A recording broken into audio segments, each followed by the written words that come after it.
It was a few Novembers ago, Bedlam, Oklahoma, at Oklahoma State. The Cowboys win 37-33. Big victory. Knock Oklahoma out of contention. Still a 10-win team.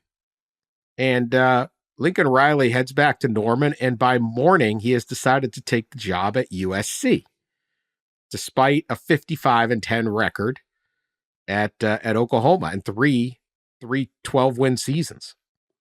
And it was a stunner. It was a big pickup for USC. At the time, people said, hey, maybe he doesn't want to try to take Oklahoma and play in the SEC. Path to a title will be easier in the Pac-12.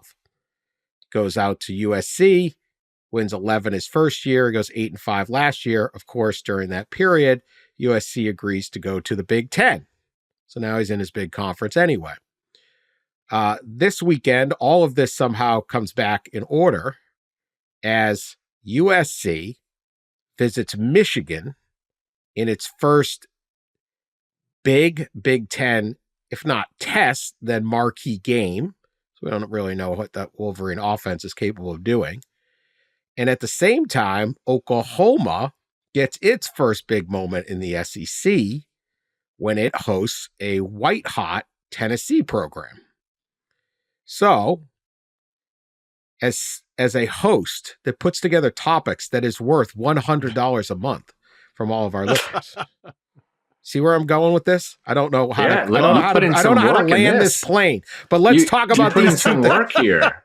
Yeah. Yeah, somebody's been doing some prep. I want so much a plane as a trial. Once you started talking about a monthly hundy in my pocket, I start really working. I got it together during the break. I got focused.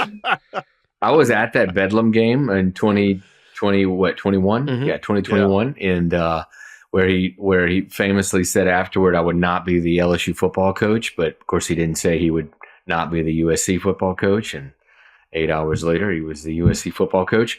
That was a wild one, and these are two huge games, for both of those programs. You know, you would think because of Michigan's offensive situation and complete instability at quarterback, that USC would be expected to win that game. And despite how great Tennessee has looked, Oklahoma was going to be at home. It's I'm guessing game day is there. They're in the primetime slot, TV slot. Like, I think one of the Oklahoma beat writers had tweeted out yesterday all these like great things: sellout crowd, game day, all this stuff, big opponent, top 25 matchup, and that this is why Oklahoma moved to the SEC for these type of games, for this atmosphere more often in its stadium. So pressure is on.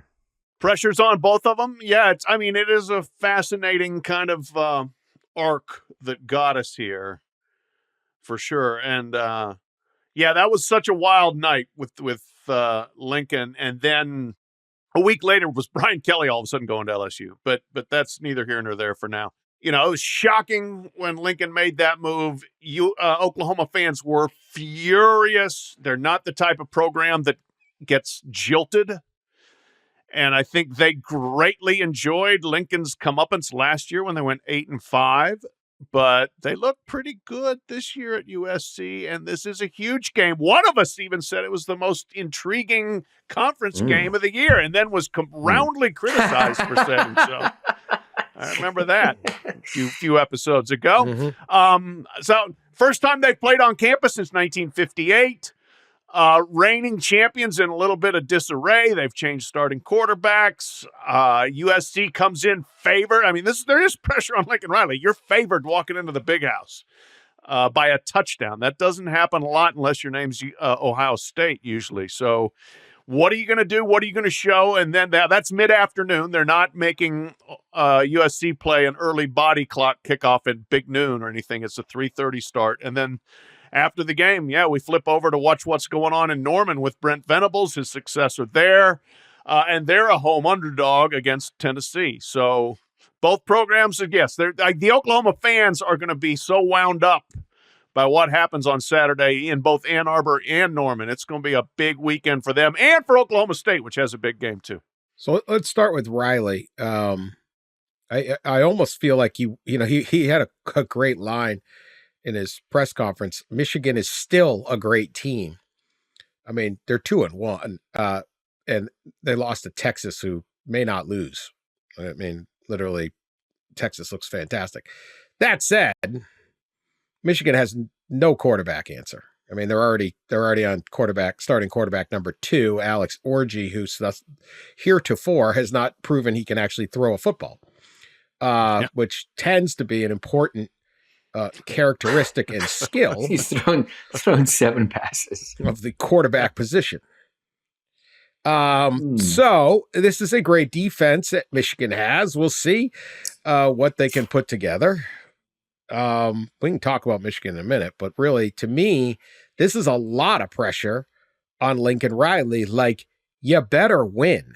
And I think when they started and looked at the schedule and you say, okay, we're going to Michigan, you wouldn't think it would be you better win. It would be, this is going to be a great game. And look, if we lose, but if they can't come in, the whole deal is, is SC capable of competing in the Big Ten? Do they have enough in the trenches? Are they tough enough? Is Lincoln Riley's program tough enough? Yeah, they can develop quarterbacks like no one's business. They win Heismans, but can they do this? I don't think he's got any wiggle room because Michigan's looked so feeble offensively. I think this would be is quite incredibly. I'm acknowledging this is probably unfair, but you better win in Ann Arbor against the reigning national champs, or where is Lincoln Riley after this game? So that's a lot, right? What do you think, Pat?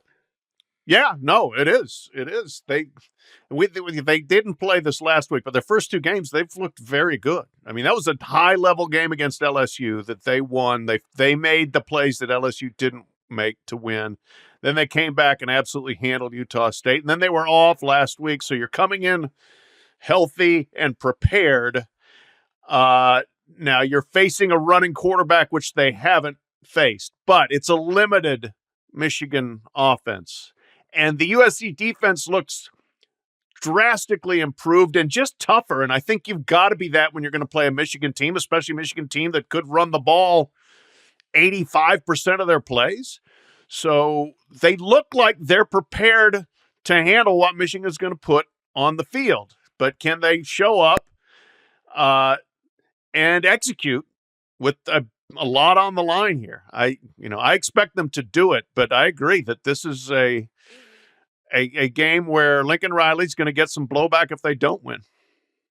Yeah, part of why the expectation I think is so high is because of how Michigan has looked really poorly on offense, and a quarterback that, as mentioned earlier, has thrown 7 attempts in his career.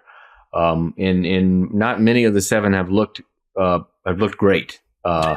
So this is that's a problem. So you certainly should beat a team. If you're going to have a team that's going to compete for the playoff, compete for the Big Ten championship, you gotta beat a team that hasn't been able to move the football very well, hasn't been able to complete many forward passes.